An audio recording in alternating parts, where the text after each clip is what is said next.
We're turning overseas now, and North Korea has reported more than 230,000 suspected cases of COVID and a further 6 deaths. Leader Kim Jong Un has accused health officials of immaturity and slackness in containing the outbreak. Joining us live now from Seoul is Ye Hee Lee from the Washington Post. Appreciate your time, Michelle. Just how bad is the COVID situation in North Korea? The death rate, only with 6 extra ones today compared to the case numbers, still seems on the low side. Right. The issue in North Korea right now is that the cases seem to be spreading quickly.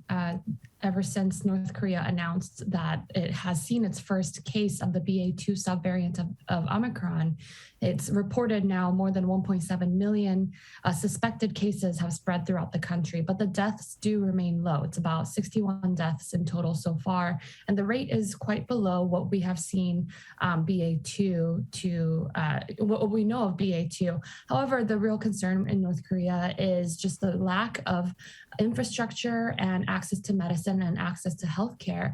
Other than the capital city of Pyongyang, where it's really the most elite and wealthiest residents, the rest of the country is quite impoverished and they don't have adequate access to healthcare. So people are struggling to find even the most basic cold medicine to treat their symptoms of fever and other related issues. So is it possible we're not getting accurate information about the death toll there? Because that would be quite remarkable if they did manage to keep it so low, considering that the vaccination process hasn't kicked kicked off at all. Right. North Korea is one of 2 countries in the world without a vaccine program. The other is Eritrea. And, we do have to go by the numbers that North Korea is reporting for now. And there is a likelihood that it's not the full picture. It's actually, it could be an undercount because the North Korea reporting system likely is not capturing the deaths that is out in the rural areas where they can't really hear from the local officials in charge for many days.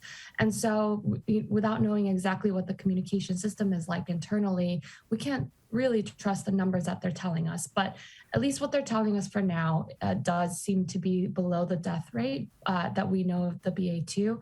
But we really have to see how quickly it spreads and hope that sometime in the future we will have some way to corroborate their figures. How has the country been able to keep COVID out for the past couple of years? How come it hasn't taken off earlier? Well, this is the first time North Korea is officially announcing that it has had a COVID case. But most experts I talk to believe that North Korea has had some sort of COVID or another here or there, but they haven't been open about it. One of the theories among the analysts that study North Korea is that perhaps it hit the capital of Pyongyang in a way that North Korean leader Kim Jong Un could not avoid talking about it. And he had to show very publicly that he is on top of it, he is controlling the spread of this, and that he has all these measures in place so that he could calm the fears of the residents. But North Korea has had a very strict border lockdown, similar to what we've seen in China, where it's just been a zero COVID policy and they don't let many people in or out. North Korea has completely shuttered its border, even to China, which it really relies on for trade. And it's just stopped most trade with China, really to the detriment of its residents and its economy. But it's been very determined to keep COVID out and keep anybody from entering the country because it has been worried that it could spread like rapid wildfire throughout the country, which it seems to be doing now. Michelle, early on in the pandemic, South Korea was held up as the gold standard in terms of managing the outbreaks. What's the situation there in Seoul where you are now? Well, Seoul, COVID is very much subsiding, which is nice to see because for some time in the spring, Omicron was spreading very quickly to the point we were seeing like 600,000 cases a day. It was quite quick that Omicron just tore through the country. Many people had it. I believe something like a third of the country has now had Omicron. But there are very high booster rates here in South Korea. More than 2/3 of the country has had the booster. I think is something like 70 or 80% at this point. So COVID has gotten a lot better.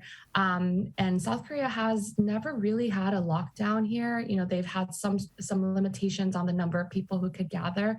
But now hanging around Seoul, it seems like COVID is a lot better now. The outdoor mask mandate has dropped finally. I know a lot of people were worried about that with summer coming. So there are people unmasking outdoors. There are still mask requirements indoors, but life seems to be continuing quite like normal here. It's always fascinating to learn how other countries are dealing with the COVID challenge. Michelle Ye Hee Lee from the Washington Post, thanks so much for joining us. Thank you.